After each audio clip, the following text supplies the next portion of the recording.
The female pharaoh Hatshepsut was a great pharaoh of ancient Egyptian history. She ruled Egypt in the 15th century BC.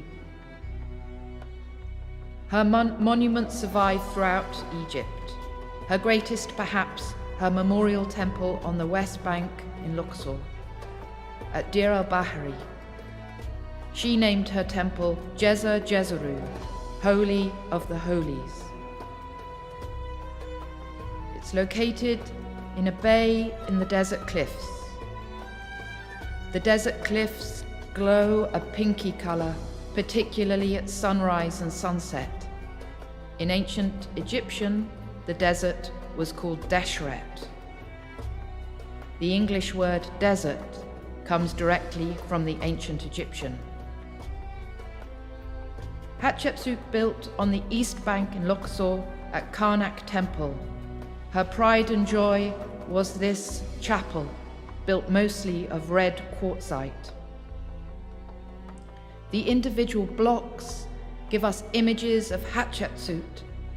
She ruled side by side with her stepson and nephew, Thutmose III.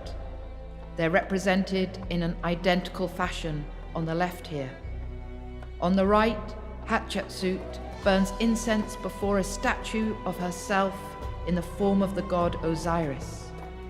You'll see Hatshepsut is represented with the male iconography of the ancient Egyptian pharaoh.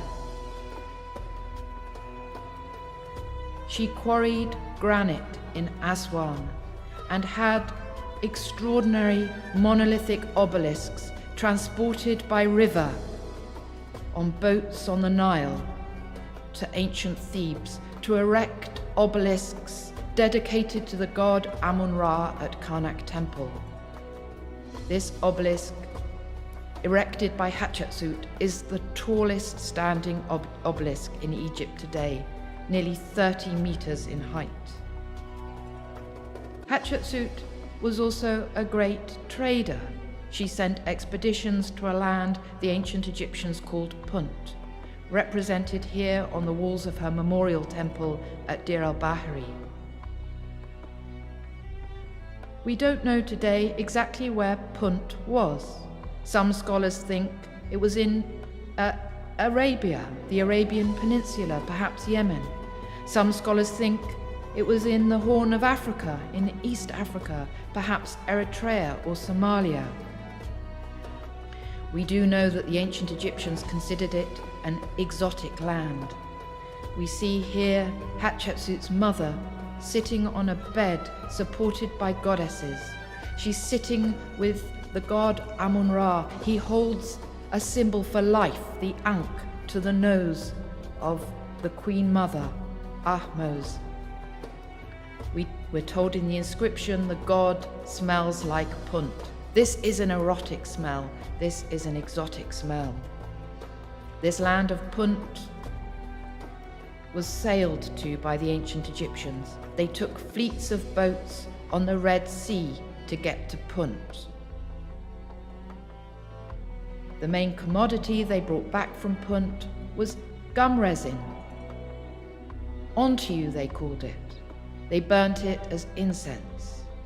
They brought the trees themselves. Was this frankincense?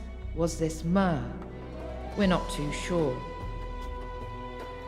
If Punt was indeed in East Africa, we'd think perhaps the ancient Egyptians would represent the people of Punt in the same way as they represent the people of Nubia, of modern Sudan.